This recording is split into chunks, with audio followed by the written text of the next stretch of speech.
going to start with a little story here. Now, by the way, I'm not a boomer, so this is not a boomer story, but it may feel like a boomer story.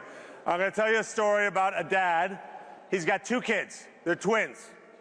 And on their birthday, the dad decides he's going to take care of business because you see, one of the kids is always a pessimist. You've been around kids like this? No matter what you see, they always see the dark side. They're always complaining, right? That's how one of the boys was. And the other one was always the optimist. He's the one that people want to hang around with, always excited, always sees the positive. But the dad thought, you know, these two extremes, he's got to kind of bring them to the middle.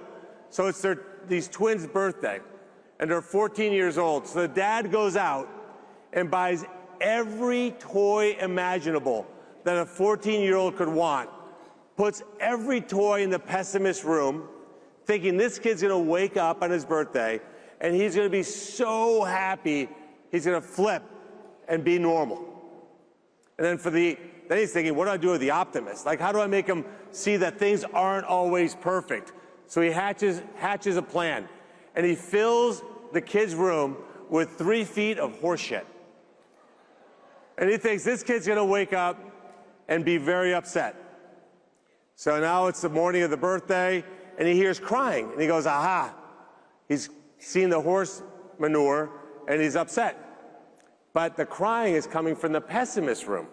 He goes, what's going on? So he walks in there, and the kid's in a corner, and he's sobbing, and he's saying, oh my God, look at all these toys. My friends are going to be jealous. Some of these things need batteries, right? I'm probably not going to play with them in 2 or 3 months. I'll forget all about them. It's the worst day ever.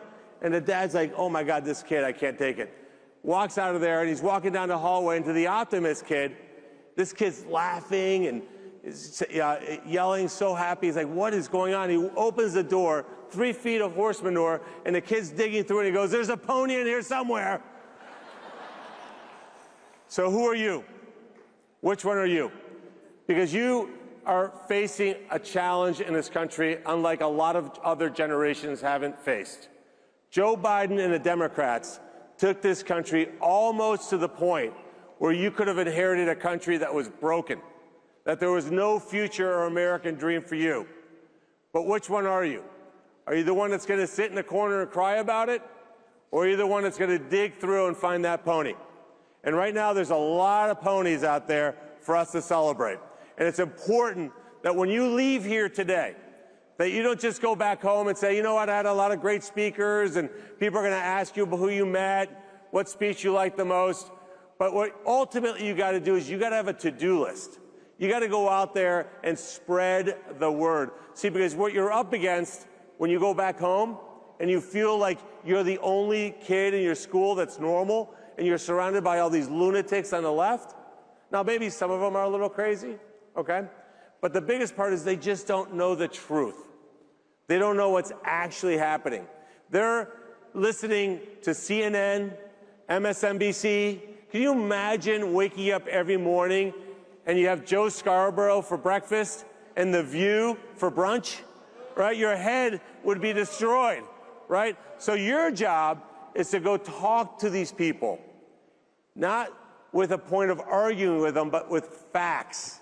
So you can get there. You can win and make that happen. The second thing I want to tell you is that you can do anything you want to do in this country. Anything. When I was 26 years old, I decided I didn't want to work for a big company anymore. I worked for General Motors. And I wanted to go work and make a lot of money. And I met a guy who was a car dealer in Boston, and he wanted to hire me.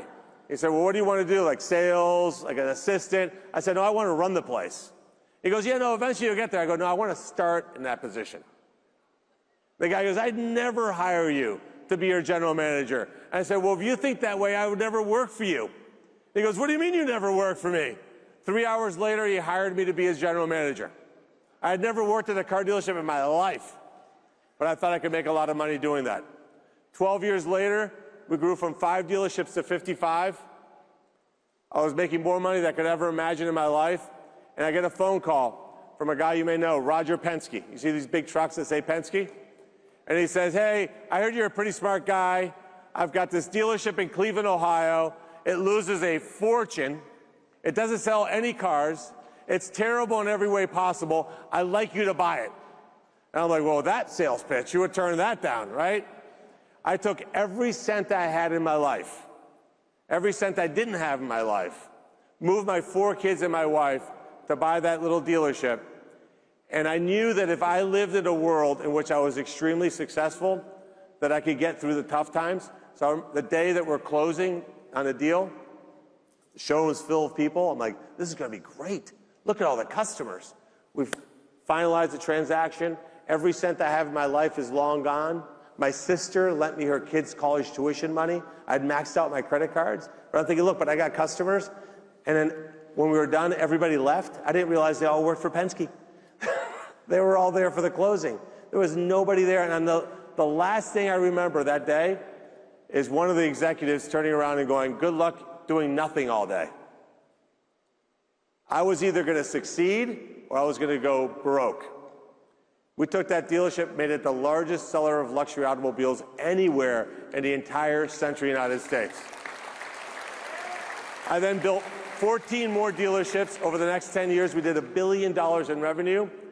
And then my youngest son came home one day and said, Dad, I got one word for you. I said, Kevin, what's that? He goes, Bitcoin. I go, what the hell is Bitcoin? He goes, don't ask any more questions. Take all your money, put it in Bitcoin.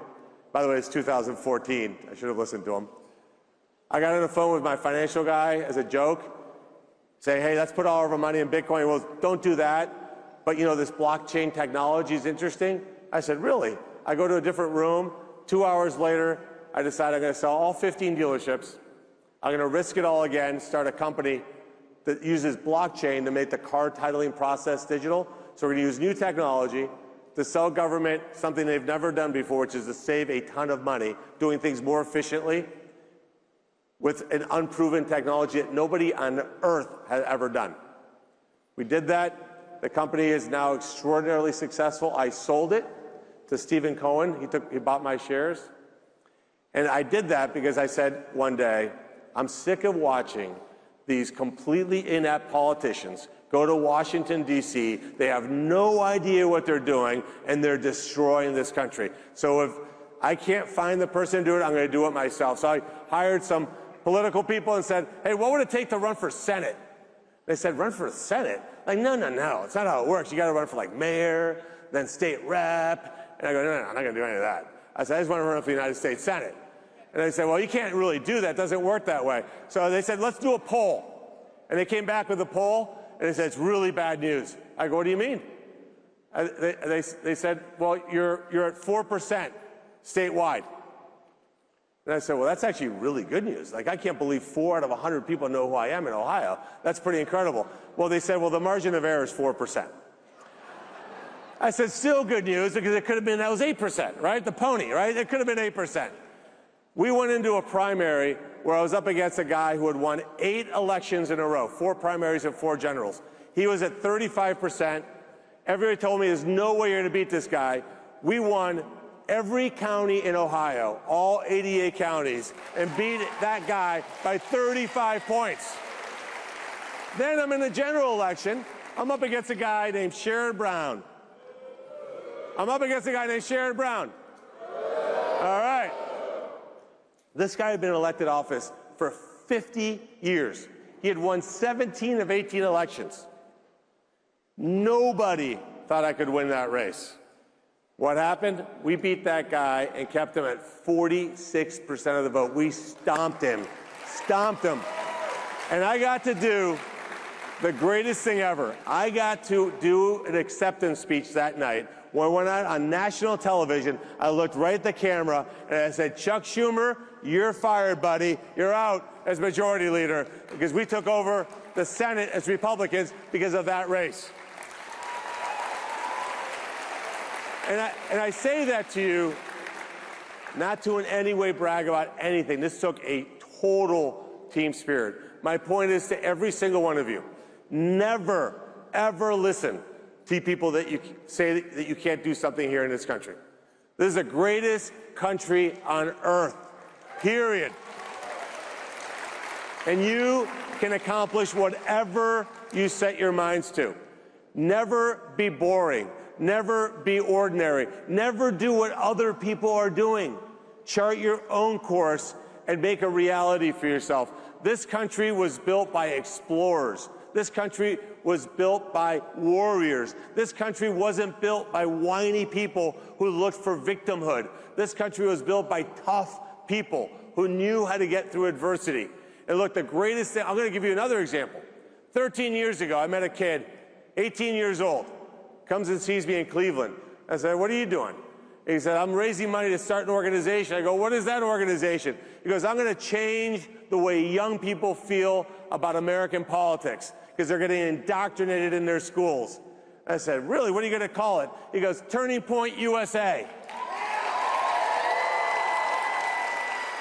Then I see Charlie now. I'm like, damn, you're an old man now. What happened to you, right? So who's the next Charlie Kirk?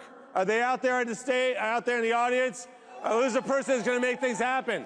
Look, nothing happens without hard work, perseverance, and a belief in yourself. That's the whole name of the game.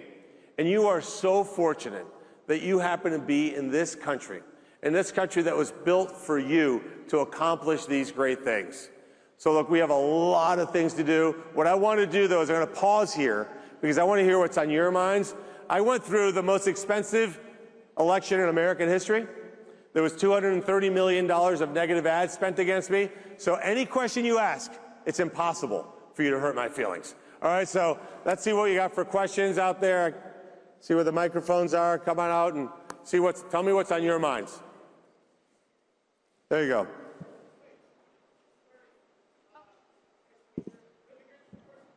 Go ahead.